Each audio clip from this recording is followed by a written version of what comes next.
Hi everyone, I'm Arzu Chauhan. Welcome back to our YouTube channel B2E Tutorials. Guys आज मैं आपके साथ discuss करने वाली हूँ असेसमेंट फॉर लर्निंग का एक अनदर इम्पॉर्टेंट टॉपिक जो है ग्रुप डायनेमिक्स का।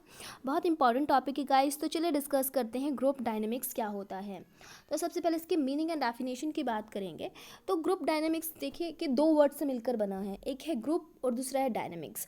अब ग्रुप का क्या मतलब होता है? ग्रुप का मतलब होता है कि जब दो या दो से ज़्यादा लोग आपस में एक दूसरे के साथ परस्पर संबंध बनाकर रहते हैं तो वो ग्रुप कहलाता है। ठीक है, आपको पता है कि जो एक मैन है वो सोशल एनिमल है, वो उसको एक समूह में रहना है वो पसंद करता है, समूह में रहना बहुत ज़्यादा पसंद करता है। ह्यूमन बीइंग अलग थलग आइसोलेटेड रहना बिल्कुल भी पसंद नहीं करता है।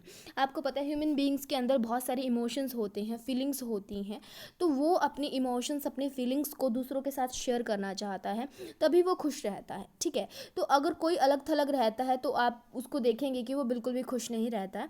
तो ग्रुप बनाना बहुत ज़्यादा ज़रूरी हो जाता है। आप चाहे स्कूल लेवल पर देख लो, स्कूल लेवल पर भी आपने अगर आप अपना ही एग्जाम्पल लोगे तो आपके भी स्कूल में एक ग्रुप होगा। ठीक है, जिसमें कि आपके 5 to 6 आपके जो फ्रेंड्स हैं वो आपस में एक दूसरे के साथ रहते हैं, एक दूसरे के साथ खाते पीते हैं, कैंटीन जाते हैं, होमवर्क करते हैं, या फिर घर के स्कूल के बाद जो है आप पार्टीज़ वगैरह करते हो। तो बहुत सारी ऐसी चीज़ें होती हैं। ठीक है, चाहे स्कूल लेवल पर हो या फिर कॉलेज लेवल पर हो या फिर घर के आसपास आपके फ्रेंड्स होंगे, तो आपका कोई ना कोई ग्रुप ज़रूर होगा। ठीक है, तो आप अपने आप से रिलेट करके इस चीज़ को समझेंगे तो आप बहुत ईजिली इस चीज़ को समझ पाएंगे। ठीक है, अब क्योंकि आपको पता है कि असेसमेंट फॉर लर्निंग में हम इस टॉपिक को पढ़ रहे हैं, तो इसका क्या मतलब उद्देश्य है इसको पढ़ने का। इसका उद्देश्य ये होता है कि क्लासरूम में टीचर बहुत सारे जो असाइनमेंट है वो इस तरह से देते हैं कि वो ग्रुप में बना के देते हैं। ठीक है, कि कोई एक प्रोजेक्ट दे दिया है, उसमें उसको 4-5 स्टूडेंट्स के अंदर डिवाइड कर दिया है, या फिर कोई को करिकुलर एक्टिविटी आपके स्कूल में कोई फंक्शन करवाना है, मेहंदी का, रंगोली का, या फिर कोई भी डेक्लामेशन है, कोई स्पीच कॉम्पिटिशन है, कुछ भी करवाना है, तो टीचर्स क्या करते हैं कि ग्रुप्स बना देते हैं स्टूडेंट्स के। ठीक है, ग्रुप्स बना दिए तो उस ग्रुप में हर तरह के स्टूडेंट होते हैं। ठीक है, कुछ ज़्यादा इंटेलिजेंट होते हैं, कुछ एवरेज होते हैं, कुछ मीडियम होते हैं, और कुछ बिल्कुल लो लेवल के जो हैं वो स्टूडेंट होते हैं। तो उन सबका एक ग्रुप फॉर्म कर दिया जाता है। तो उस ग्रुप में ये देखा जाता है कि क्या बच्चे आपस में एक दूसरे के साथ मिलजुल कर रह रहे हैं, कोऑपरेट कर रहे हैं, एक दूसरे के साथ अच्छे से कम्युनिकेट कर रहे हैं, इंटरेक्ट कर रहे हैं या नहीं कर रहे हैं। तो इसी सब चीज़ों को जानने के लिए ग्रुप जो है हमारा डायनेमिक्स, उसकी स्टडी की जाती है। ठीक है, तो इसमें एक टेक्निक भी आती है सोशियोमेट्रिक की, जो कि बहुत इंपॉर्टेंट टेक्निक है। ठीक है, तो इसकी वीडियो मैं ऑलरेडी अपलोड कर चुकी हूँ। ठीक है, तो आप उसको प्लेलिस्ट में जाके देख सकते हैं। तो ग्रुप की स्टडी करना बहुत ज़्यादा इंपॉर्टेंट हो जाता है। ठीक है, तो इसीलिए हम क्या करते हैं, ग्रुप डायनेमिक्स को पढ़ते हैं। तो चलिए ग्रुप डायनेमिक्स का मीनिंग की बात करते हैं सबसे पहले। सो मीनिंग क्या है इसका कि group dynamics refers to the study of human behaviour in a group, कि हमें ह्यूमन बिहेवियर की स्टडी करनी है किसके अंदर, एक ग्रुप के अंदर, कि ह्यूमन बीइंग्स है कि ग्रुप में रह करके किस तरह से बिहेव करता है। और इसको जो फाउंड आउट किया था वो किया था कर्ट लेविन ने स्टडी की थी कि ग्रुप में जो लोग होते हैं वो किस तरह से डिसीजन लेते हैं। आपको पता है कि ग्रुप किसी न किसी पर्पस के लिए फॉर्म किया जाता है, कोई ना कोई उद्देश्य ज़रूर होता है, तभी हम क्या है एक दूसरे के साथ ग्रुप्स बनाते हैं। ठीक है, तो ग्रुप में लोग डिसीजन कैसे लेंगे, कि क्या जो डिसीजन है वो सिर्फ एक सिंगल पर्सन ले रहा है, या सभी ग्रुप के मेंबर जितने भी हैं वो आपस में एक दूसरे के साथ बातचीत करके सलाह मशवरा करके डिसीजन ले रहे हैं, या फिर ग्रुप की प्रोडक्टिविटी कैसी है। अब प्रोडक्टिविटी का क्या मतलब है कि काम किस तरह से हो रहा है, क्या कुछ ग्रुप के कुछ ही लोग अच्छे से काम कर रहे हैं और कुछ लोग बिल्कुल भी काम नहीं कर रहे हैं, ये सभी आपस में मिलजुल करके सेम अमाउंट में काम कर रहे हैं। तो ग्रुप की क्या प्रोडक्टिविटी है, हाई प्रोडक्टिविटी है या लो प्रोडक्टिविटी है, ये जानना। एंड ग्रुप में आपस में किस तरह से इंटरेक्शन हो रहा है, कि ग्रुप के सभी लोग एक दूसरे को पसंद करते हैं, एक दूसरे के साथ बातचीत करना पसंद करते हैं, रहना पसंद करते हैं, फीलिंग शेयर करना पसंद करते हैं। ग्रुप कोहेसिवनेस, कि ग्रुप के मेंबर्स में कितना लगाव है, आपस में एक दूसरे से कितना क्या करते हैं, अटैचमेंट है उनकी, कितना अफेक्शन है उनका। एंड ग्रुप में किस तरह से कम्युनिकेशन होता है। तो इन्हीं सभी चीज़ों की स्टडी जो है वो कर्ट लेविन ने की थी। तो आगे देखते हैं कि the underlying assumption was that the law of group behaviour can established independently of the goals for specific activity of group irrespective of the structure of the group, कि ग्रुप में जो गोल्स होते हैं, ठीक है, वो इंडिपेंडेंटली जो है इंडिपेंडेंटली स्वैच्छिक रूप से होते हैं, और ग्रुप के मेंबर्स जो है किस तरह से बिहेव करते हैं उन गोल्स को पूरा करने के लिए, उनका ग्रुप का स्ट्रक्चर जैसा भी हो, ठीक है, उनको एक्टिविटी परफॉर्म करनी है और उनका बिहेवियर कैसा है और किस तरह से बिहेवियर में बदलाव आता है, तो इन्हीं सभी की स्टडी की जाती है ग्रुप डायनेमिक्स के अंडर। ठीक है, तो ग्रुप डायनेमिक्स क्या है, दो वर्ड से मिलकर बना है, एक है ग्रुप, दूसरा है डायनेमिक्स। ग्रुप का बेसिकली मतलब क्या होता है, कनेक्टिविटी ऑफ टू और मोर। ठीक है, कि जब दो या दो से ज़्यादा लोग आपस में एक दूसरे के साथ कनेक्ट होकर रहते हैं तो वो ग्रुप कहलाता है। एंड डायनेमिक्स जो है वो ग्रीक वर्ड से आया है जिसका मतलब होता है फोर्स। ठीक है, बल। तो मतलब क्या होता है, ग्रुप का एक बल। ठीक है, कि ग्रुप के लोग आपस में एक दूसरे के साथ किस तरह से रह रहे हैं, उनकी फीलिंग्स किस तरह से चेंज हो रही है। अब देखिए, ग्रुप जब फॉर्म होता है तो ग्रुप जब फॉर्म होता है तो बहुत सारे लोग ग्रुप में आ जाते हैं, और कुछ समय के बाद क्या होता है कि उनके बीच में कुछ कन्फ्लिक्ट्स पैदा हो जाते हैं, आपस में उनको एक दूसरे की बात पसंद नहीं आती है। ठीक है, मन मुटाव हो जाते हैं, तो वो ग्रुप फिर टूट भी जाता है। ठीक है, वो ग्रुप आपने भी देखा होगा कि बहुत से लोग हैं वो एक दूसरे के साथ रहते हैं, फिर कुछ समय बाद हम नोटिस करते हैं कि अब ये क्या है, एक दूसरे के साथ नहीं रहते हैं। ठीक है, उनके बीच में कोई ना कोई क्लैश जरूर आ जाता है। तो ये ग्रुप की एक विशेषता है कि ग्रुप में कन्फ्लिक्ट आता ही आता है। ठीक है, ज़रूरी नहीं कि हर चीज़ स्मूथली ही चले, बीच में कोई ना कोई क्लैश या कन्फ्लिक्ट आता है, और फिर बाद में क्या होता है, आप ये भी देखते होंगे कि फिर वो जो उनके बीच में जो क्लैश आए थे वो क्लैश दूर भी हो जाते हैं और वो फिर से आपस में फ्रेंड्स बन जाते हैं। ठीक है, तो इस तरह से ग्रुप जो है वो डायनेमिक है, वो परिवर्तित होता रहता है, लोगों की फीलिंग्स, बिहेवियर, एटीट्यूड, ये सब कुछ लगातार परिवर्तित होता रहता है। तो इसी की स्टडी ग्रुप डायनेमिक में की जाती है कि एक सोशल सिचुएशन है, सोशल सिचुएशन में किस तरह से लोग इंटरेक्ट करते हैं, अपनी फीलिंग्स शेयर करते हैं, उनका एटीट्यूड, सब कुछ किस तरह से परिवर्तित होता है। और आपको पता है, ग्रुप में रहना, ग्रुप में रहने से जो इंसान है उसकी बहुत सारी आदतें भी बदलती हैं। ठीक है, कि ग्रुप के मेंबर्स जिस तरह से बिहेव करते हैं, जिस तरह से रिएक्ट करते हैं, जो अदर मेंबर्स होते हैं वो भी उसी तरह से रिएक्ट करना और उसी तरह से बिहेव करना स्टार्ट कर देते हैं। ठीक है, तो इसकी कुछ डेफिनेशंस देख लेते हैं कि ग्रुप डायनेमिक्स की क्या डेफिनेशन है। A group is defined as two or more individuals interacting and interdependent who comes together to achieve a particular objective। अब इसमें क्या है कि दो या दो से ज़्यादा लोग हैं जो कि आपस में इंटरेक्ट कर रहे हैं और इंटरडिपेंडेंट है, एक दूसरे के ऊपर निर्भर कर रहे हैं। ठीक है, अपनी फीलिंग्स शेयर कर रहे हैं, दूसरों की फीलिंग्स जो हैं वो शेयर कर रहे हैं। तो इस तरह से एक दूसरे के साथ आते हैं और कोई ना कोई उनका कॉमन या फिर एक पर्टिकुलर ऑब्जेक्टिव ज़रूर होता है। उसके बाद group dynamics is a branch of social psychology, एक सोशल साइकोलॉजी की ब्रांच है जो कि क्या स्टडी करती है, problem involving the structure of the group, की ग्रुप के अंदर, ग्रुप का जब हम फॉर्म करते हैं, ग्रुप का ढांचा बनाते हैं तो उसमें क्या क्या प्रॉब्लम्स आती हैं। ठीक है, तो इसकी स्टडी की जाती है इसके अंदर। एंड द डेफिनेशन क्या कहती है कि group dynamics implies changes that places in within the group, कि ग्रुप के अंदर किस तरह से चेंजेस होते हैं, तो उसकी स्टडी करना ग्रुप डायनेमिक्स कहलाता है।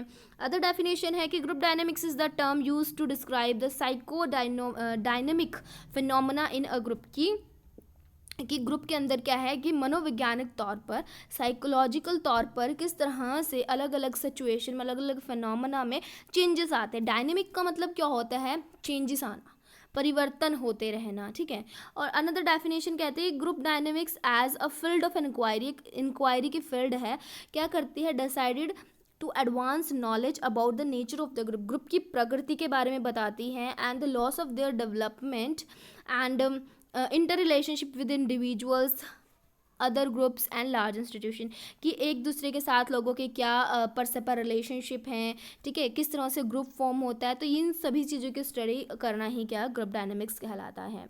ठीक है, सो हैंस हम क्या कह सकते हैं कि सोशल प्रोसेस है ये एक, ठीक है, जिसमें लोग आपस में फेस टू फेस इंटरेक्ट करते हैं, तो उसको ही हम क्या कहते हैं, ग्रुप डायनेमिक्स कहते हैं।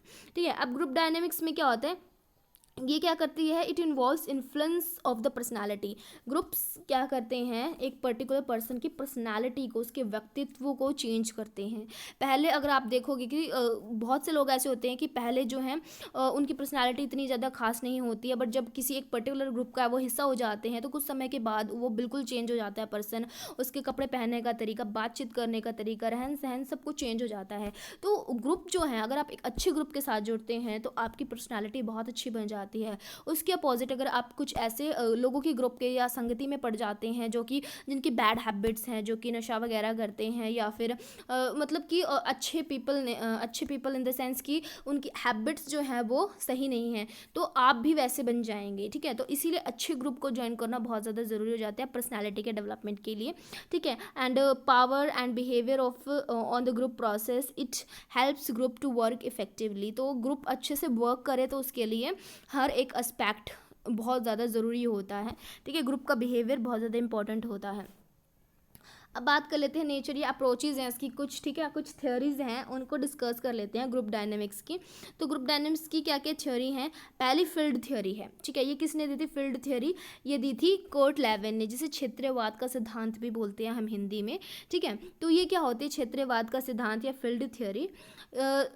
इट इज़ गिवन बाय क्या है Kurt Lewin, and he use the term field to describe all the forces that determines the behaviour of the people. ये सभी उन्हीं फोर्सेस के बारे में, उन्हीं सभी शक्तियों के बारे में बताता है जो कि ह्यूमन बिहेवियर को डिटरमाइन करती हैं कि एक पर्टिकुलर फिनोमेना में, एक पर्टिकुलर सिचुएशन में ह्यूमन बींग्स किस तरह से व्यवहार कर रहे हैं।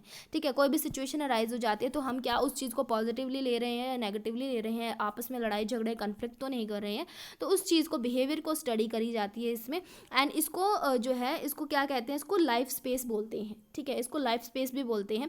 He made the point that motivational forces in the world are the key issue in that behaviour is the function of field और लाइफ स्पेस। ठीक है, ये ऐसे कहते हैं कि जो बिहेवियर है मोटिवेशनल फोर्स है। ठीक है, किसी भी चीज़ में अगर आपको मोटिवेशन मिल जाए, आप मोटिवेट हो जाओ तो आप अपना बेस्ट देते हो। ठीक है, कोई भी चीज़ है, कोई भी आपको टास्क दिया गया है और आपको बहुत ज़्यादा मोटिवेट कर दिया गया है आपके ग्रुप के द्वारा या फिर टीचर्स के द्वारा, तो आप उस चीज़ को 100% अपनी फुल फोर्स के साथ करते हो, जो कि आपकी सभी प्रॉब्लम्स को दूर करने में हेल्पफुल होती है।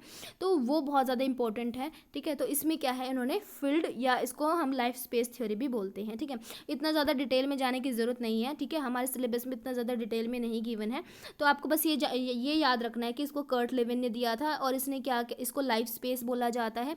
और इसमें ह्यूमन जो है पीपल हैं उनका बिहेवियर है उसे डिटरमाइन किया जाता है, और मोटिवेशनल फोर्स जो है वो की है। ठीक है, जिससे कि हम इश्यूज़ को बहुत ज़्यादा हद तक दूर कर सकते हैं। कोई भी इश्यूज़ होते हैं ह्यूमन बींग्स के बीच में तो उसको हम दूर कर सकते हैं। ठीक है, तो चलिए अब आगे सेकंड थ्योरी है इंस्ट्रक्शन थ्योरी। ठीक है, इंस्ट्रक्शन थ्योरी क्या कहती है कि this approach says a group as a system of interacting individual.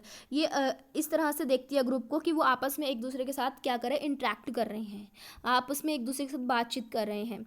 The greatest influences in this area has been, इसमें जो ग्रेटेस्ट इसका इन्फ्लुएंस है वो किसने दिया था? बेल्स ने दिया था। ठीक है, who developed a methodology for analysing, इन्होंने एक मेथोडोलॉजी दी थी एनालाइज करने के लिए verbal contribution of a group. Verbal बातचीत करके, आपस में एक दूसरे के साथ बातचीत करके किस तरह से ग्रुप मेंबर डिसीजंस लेते हैं, कम्युनिकेट करते हैं, इंटरेक्ट करते हैं। And these contributions are then categorized and related to behavior and personality.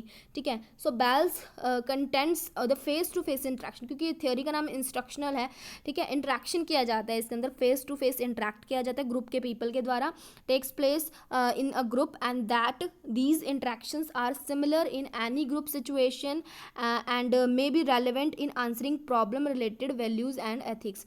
तो जो भी प्रॉब्लम है, कोई भी समस्या आती है तो बातचीत के द्वारा उस समस्या को किस तरह से सॉल्व किया जाता है एंड प्रॉब्लम से किस तरह से दूर रहा जाता है और किस तरह से सोल्यूशन निकाला जाता है, तो उसकी बात करी गई थी इसमें। और थर्ड थ्योरी हमारी सिस्टम थ्योरी। सिस्टम थ्योरी किसने दी थी? राइस ने दी थी। According to Rice there are types of system living things and physical. मतलब कि इसमें क्या है कि दो चीज़ें थी, इसमें एक सिस्टम की बात करी गई है, दूसरा फिजिकल सिस्टम की। ठीक है, इसके अंदर एक लिविंग सिस्टम की बात करी गई है। इसमें दो सिस्टम है, एक है लिविंग सिस्टम, दूसरा है फिजिकल सिस्टम। तो लिविंग सिस्टम क्या होता है? Living system are able to maintain their existence by exchanging materials with the environment. ठीक है, हम इसमें क्या करेंगे कि एनवायरनमेंट में हमारी जो भी चीज़ें हैं उसको हम क्या करेंगे, आपस में एक दूसरे के साथ एक्सचेंज करेंगे। और it has to import, convert and export material in order to live, कि हमें ज़िंदगी जीने के लिए क्या चीज़ें चाहिए होती हैं। बहुत सी चीज़ें चाहिए होती हैं जो हम एक दूसरे के साथ एक्सचेंज कर सकते हैं। हमारी चीज़ हम किसी और को दे सकते हैं, चाहे वो कोई भी चीज़ लगा लीजिए आप, ठीक है। मटीरियलिस्टिक चीज़ें हैं, जो भी हैं भौतिक चीज़ें, हम एक दूसरे के साथ क्या करते हैं, एक्सचेंज कर जाते हैं। इम्पोर्ट एक्सपोर्ट कहा गया है इसको, ठीक है। हम एक या तो दूसरों से चीज़ें लेते हैं या फिर अपनी चीज़ें किसी को दे सकते हैं। और उसके साथ अगर हम उसके कॉन्ट्रास्ट में बोले क्लोज्ड फिजिकल सिस्टम, तो इसमें क्या होता है कि एक पर्सन क्या सेल्फ सफिशिएंट होता है, उसको किसी की चीज़ की ज़रूरत नहीं है, किसी इम्पोर्ट एक्सपोर्ट की ज़रूरत नहीं है। And I have no need for importing और एक्सपोर्टिंग, ठीक है ना। एक पर्सन जो है अपने आप में सेल्फ सफिशिएंट है। लिविंग सिस्टम में क्या है, वो एक दूसरे के साथ क्या है, चीज़ों का आदान प्रदान कर रहा है। बट क्लोज फिजिकल सिस्टम में वो खुद ही सेल्फ सफिशिएंट है, अपनी सारी समस्याओं को खुद ही सॉल्व कर सकते हैं, उसको किसी चीज़ की ज़रूरत नहीं है। In terms of group dynamics, Rice said आएगा यहाँ, Rice said that individual may be seen as an open living system. तो इंडिविजुअल क्या है, एक ओपन लिविंग सिस्टम है, क्लोज्ड फिजिकल सिस्टम नहीं है। And he can also exist through process of exchange with his environment. तो individual को एक दूसरे के साथ चीज़ों का आदान प्रदान करना होता है, चाहे फीलिंग्स हो, चाहे कोई भी मटेरियलिस्टिक थिंग है, हर चीज़ का उसे आदान प्रदान करना ही होता है, ठीक है। Many people use system theory to describe your organization and group and individual। तो बहुत से जो लोग हैं इस सिस्टम थ्योरी का इस्तेमाल करते हैं, ठीक है।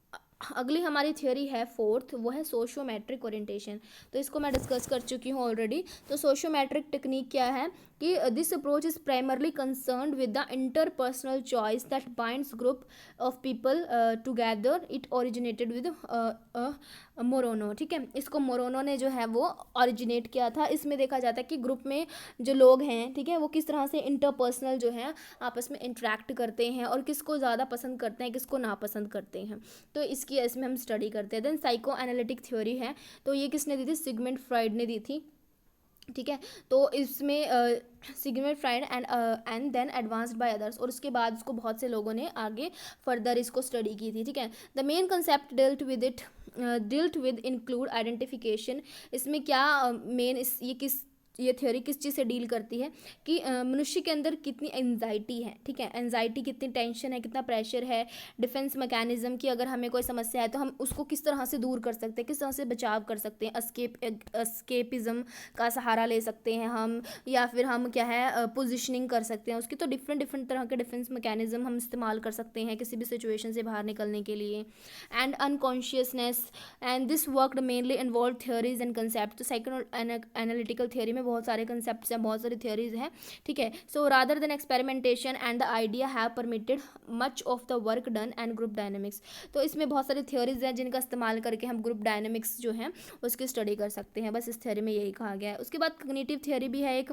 तो ये थ्योरी क्या कहती है कि cognitive theory is a human behaviour theory applied to group, ठीक है। तो कॉग्निटिव है तो मतलब दिमाग से रिलेटेड होगी, आपके माइंड से रिलेटेड होगी। तो it is said to be less a theory, it more a point of view. एक थ्योरी कम है बट एक पॉइंट ऑफ व्यू ज़्यादा है, ठीक है। And that concentrate on the way that it in which information is received and integrated by individual and how this influence behaviour. कि कुछ इन्फॉर्मेशन है आपके पास, ठीक है, आप कुछ इन्फॉर्मेशन को रिसीव करते हो, उसको इंटीग्रेट करते हो, दूसरों के लोगों के साथ शेयर करते हो, फिर उसका किस तरह से आपके ऊपर और दूसरों के ऊपर इन्फ्लुएंस होता है, बिहेवियर किस तरह से चेंज होता है, तो उसकी स्टडीज़ में की जाती है। बस, ठीक है। तो चलिए अब जो हमारा मेन टॉपिक अब स्टार्ट होता है कि steps for a group formation, कि ग्रुप कैसे फॉर्म किया जाता है, ग्रुप कैसे फॉर्म किया जाता है, ठीक है। So well function group do not just from out of the blue, कि जो अच्छा ग्रुप है वो ऐसे ही रातों रात नहीं बन जाता, ठीक है। ग्रुप को बनने के लिए बहुत ज़्यादा समय लगता है, ठीक है। It takes time for a group to develop to a point where it is effective and where the members feel connected to it, ठीक है। अब ग्रुप जो है वो एकदम से नहीं बन जाता कि आप जाते हो एकदम से ग्रुप बन जाता है, सभी लोग आपस में एक दूसरे से प्यार से अच्छे से रहने लग जाते हैं। ग्रुप को बनने में बहुत ज़्यादा समय लगता है, बहुत सी सिचुएशंस जो है वो फेस करनी पड़ती हैं, ठीक है, एक दूसरे के साथ फीलिंग शेयर करनी पड़ती हैं, तब जाके ग्रुप के लोग आपस में एक दूसरे के साथ कनेक्ट होते हैं, ठीक है। एकदम रातों रात ग्रुप फॉर्म नहीं हो जाता। ग्रुप फॉर्म होने के लिए बहुत सी चीज़ें चाहिए हमें, ठीक है। There are some specific steps और stages passes through which a well developed group is formed, कि एक बहुत अच्छा ग्रुप ऐसे नहीं बन जाता, उसके लिए बहुत सारे स्टेजेस हैं, बहुत सारे कन्फ्लिक्ट्स आते हैं, उन कन्फ्लिक्ट्स को आपको सॉल्व करना होता है, एक दूसरे के साथ आपको बहुत सारे आइडियाज़ ओपिनियन शेयर करने पड़ते हैं, म्यूचुअली आपको एक्सेप्टेंस देनी पड़ती है बहुत सारी चीज़ों के ऊपर, तब जाके ग्रुप फॉर्म होता है। आप अगर अपना ही एग्जांपल ले लीजिए तो कितने सालों तक आप अपने फ्रेंड्स के साथ रहते हैं, तब जाके क्या है आप एक दूसरे के ऊपर ट्रस्ट कर सकते हैं, एक दूसरे के साथ अपनी बातें शेयर कर सकते हैं। ऐसे ही नहीं आप किसी भी अनजान इंसान के साथ अपनी बातें शेयर कर सकते हैं। तो ग्रुप फॉर्म होने के लिए बहुत ज़्यादा जो है टाइम भी लग जाता है और बहुत सारे एफर्ट्स लगते हैं, ठीक है। So formation of a group is the aggregation of two और more and tracking individual who works for a common goal, develop a shared attitude and are aware that they are the part of the group and perceive themselves as such। तो group में क्या होता है कि common goal होता है सभी लोगों का कि एक पर्टिकुलर ऑब्जेक्टिव को पूरा करने के लिए, उसके बाद एटीट्यूड है उसको भी शेयर करते हैं वो, ठीक है। उसके साथ क्या है जो ग्रुप है तो उनको पता होता है कि ग्रुप में क्या सही है क्या गलत है, तो वो अपने आप को एक ग्रुप का मेंबर जो है वो मानते हैं। देन उसके बाद क्या ग्रुप में बहुत सारी स्टेप्स फॉलो करनी पड़ती हैं, हम उसी पे आते हैं सीधा, ठीक है। So group are common arrangement of today's business environment, तो आज के बिजनेस एनवायरनमेंट का बहुत ज़्यादा इंपॉर्टेंट और कॉमन अरेंजमेंट है ग्रुप। सो आर एडमिनिस्टर और managers who works when supervisors group should be familiar with it. अगर हम बात करें कि जो हमारा ग्रुप फॉर्मेशन है तो या ग्रुप डायनेमिक्स है वो किस तरह से बना था। So the best tune schemes for group development was advance by Bruce Tuckman in 1965। तो 1965 में जो हमारे ब्रूस टकमैन हैं उन्होंने ग्रुप फॉर्मेशन या ग्रुप डेवलपमेंट की जो थ्योरी है वो बनाई थी। Initially he developed 4 stages of या 4 steps of group development. Starting में जब 1965 में इन्होंने इस थ्योरी को बनाया था तब 4 स्टेप्स थे इसके अंदर, वो कौन कौन से थे। सबसे पहले क्या forming, storming, norming and performing, ये 4 फंक्शंस या 4 स्टेप्स थी। उसके बाद क्या है फिफ्थ जो स्टेप थी या फिफ्थ स्टेज थी वो बाद में ऐड की गई थी उसके 10 साल बाद, ठीक है ना। 1965 में बना था, देन 10 साल बाद 1975 में उसमें फिफ्थ स्टेप जो थी और जर्निंग की, ठीक है ना, उसको ऐड किया गया था। So it is believed that these stages या steps are universal to all team despite of the group members purpose, goal, culture, location, demographic and so on। the 5 stages discuss here कि मतलब इन्होंने ये कहा है कि जो 5 स्टेजेस उन्होंने बताई है ये हर एक ग्रुप चाहे वो कहीं पर भी है, कहीं पर भी कि दुनिया में कहीं पर भी है, किसी भी चीज़ का ग्रुप है, चाहे वो स्कूल लेवल पर हो, घर पर हो या फिर आपके कॉलेज लेवल पर हो, आपके ऑफिस में हो, कहीं पर भी हो, ये चीज़ तो होती ही होती है, ठीक है। तो इसको अब देखते हैं कि उसकी कौन कौन सी स्टेप्स थी, ठीक है। तो सबसे पहले जो स्टेप है वो है फॉर्म होने की, फॉर्मिंग कहते हैं हम इसे या ओरिएंटेशन कहते हैं। अब फॉर एग्जांपल सो इसके एग्जाम्पल की बात करते हैं तो देखिए जब भी आपको भी आपके स्कूल लेवल पर या फिर कॉलेज में आपको कोई प्रोजेक्ट दिया जाता है, ठीक है, और प्रोजेक्ट ऐसा है कि आपको ग्रुप में करना है, तो सबसे पहले आपका एक ग्रुप फॉर्म किया जाएगा, ठीक है। आपके अगर 4 फ्रेंड्स हैं, 4 फ्रेंड्स में आपके एक प्रोजेक्ट को बांट दिया तो सबसे पहला क्या हो गया, ग्रुप को फॉर्म कर दिया गया। पहला स्टेप क्या हो गया, forming of a group. So form करने का मतलब है ग्रुप को बनाना, ठीक है। This is the first step of group formation. तो फॉर्म करना क्या है, एक फर्स्ट स्टेप है ग्रुप फॉर्मेशन का। So here group members are learning what to do. तो यहाँ पर जो ग्रुप मेंबर इकट्ठे होते हैं और फिर ये देखते हैं कि क्या करना है, what to do and how the group will operate, और ग्रुप को किस तरह से ऑपरेट करना है। मतलब 4 लोगों का एक ग्रुप बना दिया, आपको एक प्रोजेक्ट पूरा करना है या कोई भी असाइनमेंट पूरी करनी है, तो अब फिर देखना है कि काम को किस तरह से करना है, ग्रुप को कैसे ऑपरेट करना है, कि ग्रुप में जो लीडर होगा वो कौन होगा, ठीक है। तो वो सारे डिसीजन ले लेगा, सारी चीज़ें वो हैंडल कर लेगा। तो इस तरह से हम या तो लीडर देखते हैं कि लीडर कौन होगा। Then what is expected and what is acceptable, कि क्या चीज़ हमसे एक्सपेक्ट की जा रही है, हमें कितने अच्छे से ये प्रोजेक्ट पूरा करना है, और क्या चीज़ एक्सेप्टेबल होगी, क्या चीज़ एक्सेप्टेबल नहीं होगी, हम फिर ये देखेंगे, ठीक है। किसका क्या बिहेवियर हम जो है एक्सेप्ट करेंगे, क्या बिहेवियर एक्सेप्ट नहीं करेंगे।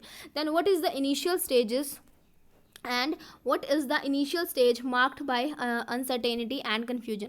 अब ये जो इनिशियल स्टेज होती है ये बड़ी अनसर्टेनिटी वाली होती है।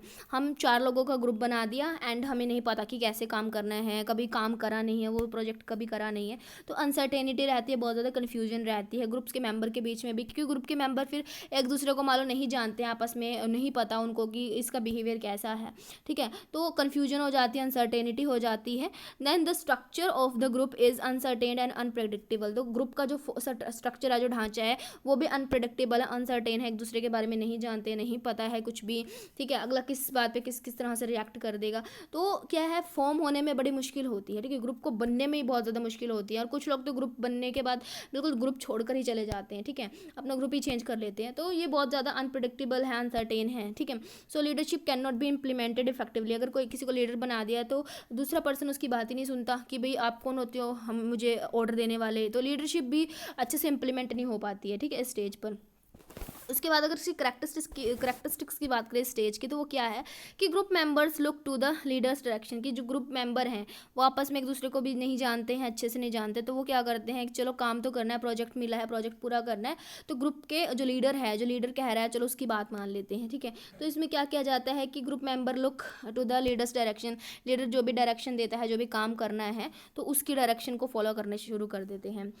सेकेंड है members have desire for acceptance by the group and fitting in.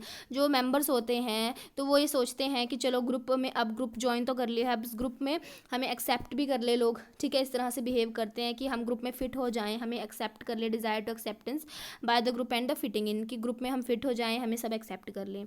Then member and sizing each other up, ठीक है, तो एक दूसरे के साथ घुलने मिलने की कोशिश करते हैं। Then checking out personalities and talent of other members, फिर दूसरे लोगों की पर्सनैलिटी देखते हैं कि वो किस तरह से व्यवहार करता है, उसका व्यक्तित्व कैसा है, पॉजिटिव एटीट्यूड है या नहीं है, और किस तरह से उसके अंदर और क्या क्या टैलेंट है, तो ये देखते हैं। उसके बाद देखते हैं हम कि member focus their discussion on the task at hand and not worrying about relationship. जो मेंबर होते हैं फर्स्ट स्टेज में जब फॉर्म होती है ग्रुप, तो वो सिर्फ काम पे ध्यान देते हैं अपना, उनको किसी से इतना ज़्यादा कोई लगाव नहीं होता, ठीक है, घुले मिले नहीं होते, तो वो रिलेशनशिप के बारे में ज़्यादा नहीं सोचते हैं। वो क्या सोचते हैं कि काम पूरा होना चाहिए, जो भी हमें टास्क मिला है, टीचर ने जो टास्क दिया है वो टास्क पूरा होना चाहिए, तो उसकी तरफ फोकस करते हैं। Then feeling going through members include insecurity. अभी इस लेवल पर जो मेंबर्स होते हैं उनके अंदर इनसिक्योरिटी सी रहती है, नर्वसनेस रहता है, ठीक है, और वो क्या सोचते हैं कि दे आर आस्किंग देमसेल्फ, वो खुद से क्या सोचते हैं, क्या पूछते हैं कि डू आई बिलोंग, क्या मैं इस ग्रुप में ठीक हूँ, क्या मैं फिट हूँ इस ग्रुप में, या मुझे इस ग्रुप को छोड़ देना चाहिए। तो मन में बहुत ज़्यादा कश्मकश सी चलती रहती है। And will be accepted by group, फिर वो सोचते हैं कि क्या मुझे ग्रुप वाले मेंबर एक्सेप्ट करेंगे या नहीं करेंगे। तो मन में बहुत सारी चीज़ें फर्स्ट स्टेज पर, इनिशियल स्टेज पर चलती रहती हैं, ठीक है। अब ग्रुप बन गया, चलो आपका ग्रुप बन गया, तो सेकंड स्टेप क्या जाती है, स्टॉर्मिंग की। स्टॉर्मिंग का क्या मतलब होता है, तूफान आना या फिर लड़ाई झगड़े हो जाना, ठीक है। अब ग्रुप बन गया है, अब जरूरी नहीं है कि ग्रुप में सभी मेंबर जो हैं वो आपस में बड़े अच्छे से रह लेंगे, उनके बीच में लड़ाई झगड़े, मनमुटाव, ये सब कुछ हो ही जाते हैं, ठीक है, क्योंकि ह्यूमन बींग्स हैं, फीलिंग्स का कुछ नहीं पता, ठीक है। कभी किसी को अगर कुछ किसी भी बात का बुरा लग सकता है, ठीक है, अगर मान लो कुछ भी ऐसा हो जाता है, ठीक है, तो वो स्टॉर्म लेके आ जाता है ग्रुप के अंदर, तूफान लेकर आ जाता है, इसको हम पावर स्ट्रगल भी बोलते हैं। So at this stage members joggle for influence and position, ठीक है, जॉगल मतलब कि इधर उधर होना, कि वो उनको नहीं पता कि उनकी क्या पोजीशन है ग्रुप में, कौन लीडर है, कौन मेंबर है, ठीक है, कौन फॉलोवर है, उनको कुछ नहीं पता। तो वो ग्रुप में इधर उधर एक दूसरे के साथ बातचीत करना शुरू करते हैं, एक दूसरे से इन्फ्लुएंस होते हैं, एक दूसरे को इन्फ्लुएंस करने की कोशिश करते हैं, बहुत टेंशन स्ट्रेस में रहते हैं। And they try to collective by encounter differences on issues such as group structure, agenda, work allocation etcetera, ठीक है, कि क्या काम करना है, कैसे करना है, ठीक है, कौन क्या काम करेगा, किसको क्या काम एलोकेट करना है, तो इन सभी चीज़ों के चक्कर में वो उलझे रहते हैं। And they may be argument for finalising a group structure, और फिर उनके बीच में क्या है, मनमुटाव हो जाते हैं, आर्ग्यूमेंट भी होने शुरू हो जाती है, ठीक है। देन इसकी करेक्टरिस्टिक्स की अगर बात करें, this stage is characterised by, stage में बहुत ज़्यादा टेंशन रहती है मेंबर्स को, कंपटीशन रहता है एक दूसरे से आगे निकलने का, conflict among group members, conflict लड़ाई झगड़े भी हो जाते हैं, एक दूसरे की बातें भी पसंद नहीं आती हैं। Then questions arises about who is responsible for what and what the rules are, ठीक है, कि कौन सी चीज़ के लिए कौन पर्सन रिस्पॉन्सिबल है और कौन से रूल्स फॉलो करने हैं, क्या नहीं करने, तो ये सभी चीज़ें इस स्टेज पर होती हैं। देन थर्ड पॉइंट है some members may remain silent and other attempt to dominate, कि कुछ मेंबर हैं अगर, तो वो तो चुपचाप रहते हैं बेचारे, शरीफ से होते हैं, और कुछ होते हैं जो अपने आप को मतलब लीडर समझते हैं, डोमिनेट करने की कोशिश करते हैं, और some members questions authority and competency of the group leader. तो जो अगर ग्रुप लीडर बना दिया है तो कुछ लोग कहते हैं भाई आपके अंदर क्या योग्यता है कि आप ग्रुप लीडर हो, आप हम पे हुक्म क्यों चला रहे हो, ठीक है, उसकी अथॉरिटी पे क्वेश्चन उठाने लग जाते हैं। तो इस तरह से कन्फ्लिक्ट होते रहते हैं ग्रुप के अंदर। Then the group leader has to raise the conflict issues and dealt with it. तो बहुत सारे कन्फ्लिक्ट उठते हैं तो ग्रुप लीडर को उनको कन्फ्लिक्ट को क्या करना होता है, सॉल्व करना होता है, उनसे डील करनी होती है और सारे प्रॉब्लम्स को सॉल्व करने की कोशिश की जाती है, ठीक है। तो पहला स्टेप था हमारा फॉर्म हो गया ग्रुप। उसके बाद स्टॉर्म आ गया, ग्रुप में एकदम से तूफान आ गया। थर्ड पॉइंट है हमारा नॉर्मिंग मतलब कोऑपरेशन एंड इंटीग्रेशन। हमारा लड़ाई झगड़े हो गए ठीक है, और ग्रुप लीडर ने सबको एक साथ बिठाया, बातचीत करी, आपस में इंटरेक्ट करा और उस समस्या को, उस प्रॉब्लम को सॉल्व कर दिया, ठीक है। फिर ग्रुप में सब मेंबर्स के आपस में एक दूसरे के साथ अच्छे से बातचीत करने लग गए, सारी समस्याएं सॉल्व हो गई, ठीक है। कोऑपरेशन और इंटीग्रेशन के साथ काम करने लग गए थर्ड स्टेप में, ठीक है। कुछ नॉर्म्स बना लिए, कुछ रूल्स रेगुलेशन बना लिए कि आपको इन दायरों में रह करके बात करना है, इससे इस तरह से बात नहीं करनी है आपको। तो इस तरह से कुछ हम रूल्स बना लेते हैं और कहते हैं कि कोऑपरेशन के साथ काम करो भाई, हमें टास्क मिला है तो उस टास्क को हमें पूरा करना है। Eight this stage group members with nice and with nice the need for mutuality and interdependence. तो इसमें क्या है, ग्रुप मेंबर्स क्या करते हैं, काम करते हैं एक दूसरे के साथ म्यूचुअलिटी पर अच्छे रिलेशनशिप और इंटरडिपेंडेंस के साथ एक दूसरे पे निर्भर होकर काम करना शुरू करते हैं। They negotiate their differences and arrive to workable approaches, ठीक है। एक दूसरे से नेगोशिएट करना शुरू कर देते हैं, चलो भाई इतना मनमुटाव से भी कुछ नहीं होगा क्योंकि हमें फाइनली अपना प्रोजेक्ट पूरा करना है, हमें अपना काम पूरा करना है, तो नेगोशिएट होकर के काम करते हैं, ठीक है। Up holding the interest of the group, एक दूसरे के इंटरेस्ट को समझने लगते हैं। Ultimately they come out with the establish norm for the group. तो वो अल्टीमेटली क्या है, एक दूसरे के साथ काम करना शुरू करते हैं और ग्रुप्स की जो नॉर्म्स हैं उनको फॉलो करने लग जाते हैं। इसकी करेक्टरिस्टिक्स की बात करते हैं तो leaders is the shared and click dissolve. Leader क्या करते हैं, फीलिंग्स को एक दूसरे के साथ शेयर करते हैं और जो भी डिजॉल्व हो रहे हैं, जो भी कन्फ्लिक्ट हो रहे हैं उनको डिजॉल्व करने की, उनको दूर करने की और पर अच्छे संबंध बनाने की कोशिश करता है। Then conflict are resolve and there is stronger sense of belongingness to the group. जो भी लड़ाई झगड़े थे, ठीक है, मनमुटाव थे, एक दूसरे के ऊपर जो शक था वो सब दूर हो जाता है और अच्छे से बेहतर तरीके से एक दूसरे के ऊपर ट्रस्ट करने लग जाते हैं। स्ट्रॉन्गर सेंस ऑफ बिलोंगिंगनेस हो जाती है, एक दूसरे के ऊपर बिलीव करने लगते हैं और ग्रुप कन्फ्लिक्ट जो है वो दूर हो जाते हैं। क्रिएटिविटी इज़ हाई, ठीक है। अब आपस में सब लोग अच्छे से मिलजुल के रह रहे हैं तो अपने अपने टैलेंट को अच्छे से यूज़ कर रहे हैं और क्रिएटिविटी जो है लोगों की वो बहुत ज़्यादा बढ़ जाती है, एक दूसरे के ऊपर ट्रस्ट एंड कॉन्फिडेंस आ जाता है। People know where they fit in and what is expected to them. और लोग जो जितने भी ग्रुप के हैं उनको पता चल जाता है कि भी मुझसे ये पर्सन ये एक्सपेक्ट कर रहा है तो मुझे इसको खरा उतरना है, इस काम पे खरा उतरना है, और वो ग्रुप में भी फिट होना शुरू हो जाते हैं, ठीक है। तो फॉर्म हो गया ग्रुप, फिर स्ट्रॉम भी आ गया ग्रुप में, उसके बाद हमने कुछ नॉर्म्स भी बना लिए। अब फिर क्या हम परफॉर्म करेंगे, ठीक है। अब हम टास्क परफॉर्म करने का टाइम आ गया। अब इसको साइनर्जी कहते हैं। साइनर्जी का क्या मतलब होता है, जब 2 या 2 से ज़्यादा लोग मिल जाते हैं तो काम बहुत गुना ज़्यादा अच्छा बढ़ जाता है। कोई एक पर्सन अगर एक अकेला काम करेगा तो इतने अच्छे से काम नहीं कर पाएगा, बट जब 2 या 2 से ज़्यादा लोग मिलकर के काम करते हैं तो वो काम 10 गुना ज़्यादा अच्छे से हो जाता है। तो उसको हम ही साइनर्जी बोलते हैं, ठीक है। 2 + 2 = 5, तो इसको ही हम साइनर्जी बोलते हैं। जब कुछ लोग आपस में मिलकर के काम करते हैं तो कई गुना ज़्यादा बेहतर प्रदर्शन करते हैं, ठीक है, परफॉर्म करेंगे। So after reaching a consensus on the group norms, जब ग्रुप नॉर्म्स बन गई या एक दूसरे के साथ सहमत हो गए हैं लोग, so member start working together to achieve the intended goal. तो लोग आपस में एक दूसरे के साथ मिलते हैं, काम करना स्टार्ट करते हैं, ठीक है। And the first 3 steps Lay's the foundation of the performance. तो पहले जो 3 स्टेजेस थी वो क्या थी, फाउंडेशन, ठीक है। 3 स्टेजेस में फाउंडेशन रखी गई ग्रुप की। अब काम करने का जो है बारी वो अब आई है, परफॉर्म करने की बारी अब आई है। सो टीम वर्क होगा and forms the very essence of the group. Team work से काम करेंगे कि हर पर्सन को अपना अपना ड्यूटी एंड वर्क असाइन कर दिया गया कि आपको ये काम करना है, आपको ये काम करना है, इतने टाइम पीरियड में आपको काम करना है, ठीक है, ये एक्सपेक्टेशंस है आपकी।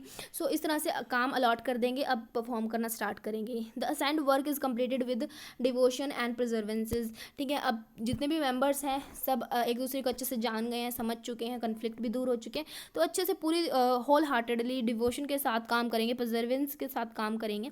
अब इसकी करेक्टरिस्टिक्स हैं कि now the group is a high gear and high productivity, the need for group approval is past, ठीक है। अब क्या है कि लोगों के बीच में अच्छे से संबंध बन गए हैं, एक दूसरे को जान लिया, पहचान लिया, बहुत अच्छे से अब हाई गियर अप करके बिल्कुल फुल कॉन्फिडेंस के साथ काम करेंगे, बहुत ज़्यादा प्रोडक्टिविटी देंगे, हाईली प्रोडक्टिविटी देंगे और ग्रुप का जो अप्रूवल अप्रूवल वगैरह था वो सब पास्ट का काम हो गया, अब सब कुछ सही हो गया ग्रुप के बीच में। Then group members can now focus on the task and care for other members of the group. अब क्या है, वो काम पे ध्यान देंगे, अब लड़ाई झगड़े नहीं करेंगे, बल्कि दूसरे मेंबर्स की काम में भी हेल्प करेंगे, उनको भी टेकन केयर ऑफ करेंगे। Then group identity is complete and group morale is high and low quality is intense. ठीक है, अब इसमें क्या है कि ग्रुप के जो मेंबर हैं वो बड़े अच्छे से, उनको अपना अपना पता है कि क्या काम करना है, कैसे करना है, उनका मोरल जो है वो भी बहुत ज़्यादा हाई रहता है। ठीक है, और ग्रुप में कोई कन्फ्लिक्ट वगैरह नहीं होता है। अब ग्रुप बन गया, काम भी हो गया, सब कुछ बढ़िया तरीके से हो गया। फिफ्थ स्टेप क्या है, एडजर्निंग। एडजर्निंग मतलब क्लोजर। अब आपको जो भी प्रोजेक्ट दिया था आपने वो पूरा करा, बहुत बेहतरीन तरीके से पूरा किया, अब आपका वो प्रोजेक्ट ख़त्म हो गया और आपका ग्रुप भी अब ख़त्म कर दिया जाएगा, डिसॉल्व कर दिया जाएगा। ठीक है, इसी तरह से हर एक लेवल पर इसी तरह से ग्रुप बनाया जाता है, ग्रुप को तोड़ा जाता है। So this represents the end of the group. अब काम हो गया आपका, जो काम आपको प्रोजेक्ट दिया था आपने वो टाइम पर पूरा किया, बहुत अच्छे से पूरा किया, शाबाशी भी मिल गई आपको। अब आप क्या करोगे, इसको ख़त्म करोगे ग्रुप को।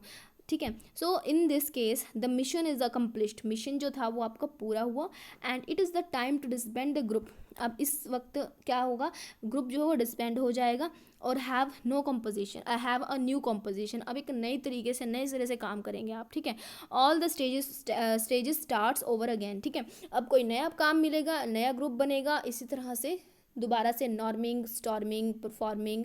ठीक है ना, इस तरह से ये जो पांचों स्टेप है दोबारा से स्टार्ट हो जाएंगी। अब एंड इसकी करेक्टरिस्टिक्स क्या है, the stage of occurs when the task are completed and there no longer is need for the group exist. ठीक है, अब जो भी आपको काम दिया था वो सब कंप्लीट हो चुका है, अब आपको इस ग्रुप को बनाए रखने की कोई ज़रूरत नहीं है। ठीक है, सो उसके बाद क्या है कि the stage include a recognition for participation and an opportunity for group members to say good bye. ठीक है, इसमें क्या है, आप रिकग्निशन दोगे आप सबको कि आपने बहुत अच्छा काम किया, अवार्ड दोगे। ठीक है ना, और अपॉर्चुनिटी दी जाएगी से गुड बाय। ठीक है, बहुत अच्छे से आप एक दूसरे के साथ गुड बाय करेंगे, मतलब कि ग्रुप बन गया था, अच्छे से काम कर लिया, परफॉर्म कर लिया, शाबाशी देंगे एक दूसरे को और एक दूसरे को बाय बाय कहेंगे।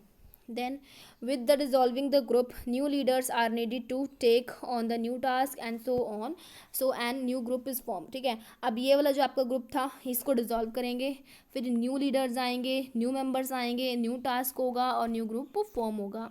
ठीक है, तो ये थी इसकी बेसिकली हमारी 5 स्टेजेस। आई होप आपको समझ में आई होंगी और आपसे भी रिलेट करती होंगी ये। ठीक है, अब criteria for assessing group task की, अगर हमें ग्रुप टास्क करा है तो किस तरह से हम क्या क्या चीज़ें देखेंगे कि किस तरह से टास्क हुआ, तो इसको हम देखेंगे टीम वर्क स्किल, कि टीम में रह करके लोगों ने किस तरह से काम किया। So skill and working with in team dynamics, की टीम में रह करके लोगों ने अपनी किस किस स्किल का इस्तेमाल किया, कितने अच्छे से काम किया, लीडरशिप की क्या क्या स्किल्स थी, इसको देखेंगे। इस चीज़ से हम ग्रुप का टास्क को क्या करेंगे, असेस करेंगे। Then analytics and cognitive skill, बच्चों जो भी आपने ग्रुप दिया था, ठीक है, ग्रुप को जो भी वर्क दिया था उसको एनालाइज करेंगे, उनकी कॉग्निटिव स्किल्स देखेंगे, उनसे क्वेश्चनिंग करेंगे, क्रिटिकल इंटरप्रिटेशन करेंगे, उनसे चीज़ें पूछेंगे, इवेल्युएट करेंगे। ठीक है, evaluating the work of others, और दूसरे के वर्क को इवेल्युएट करेंगे।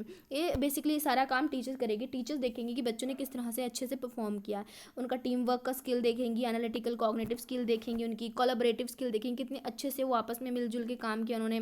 Collaborative skills which include conflict management and revolution, कि ग्रुप में काम कर रहा था तो आपके अंदर जरूर कोई ना कोई कन्फ्लिक्ट आया होगा, उस कन्फ्लिक्ट को आपने कितने अच्छे से सॉल्व किया और कितने अच्छे से मिलजुल कर आपने उस काम को पूरा किया। एक्सेप्टिंग इंटेलेक्चुअल क्रिटिसिज्म की, एक दूसरे के क्रिटिसिज्म जो थे उसको भी फेस किया, फ्लेक्सिबिलिटी रखी, नेगोशिएशन करा, कॉम्प्रोमाइज़ करा कुछ लोगों ने।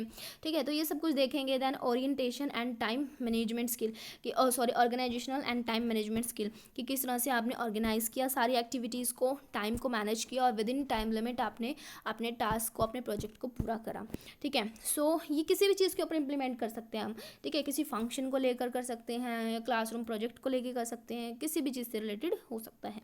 सो group work may reduce the workload involve in assessing, grading and in providing feedback to student. ठीक है, और जब आप ग्रुप में परफॉर्म काम देते हो तो उससे वर्कलोड जो है वो रिड्यूस हो जाता है, कम काम होता है और काम दूसरों में बढ़ जाता है, तो बहुत ईजिली वो चीज़ें हम कर सकते हैं। ठीक है, तो ये काफ़ी ज़्यादा हेल्पफुल हो जाता है। तो ग्रुप डायनेमिक्स जो है वो बहुत हेल्पफुल होता है लोगों के बिहेवियर को जानने के लिए। ठीक है, तो आज की वीडियो में इतना ही। आई होप आपको समझ में आया होगा ग्रुप डायनेमिक्स क्या होता है और ग्रुप को किस तरह से फॉर्म किया जाता है और क्या क्या स्टेप्स होती हैं।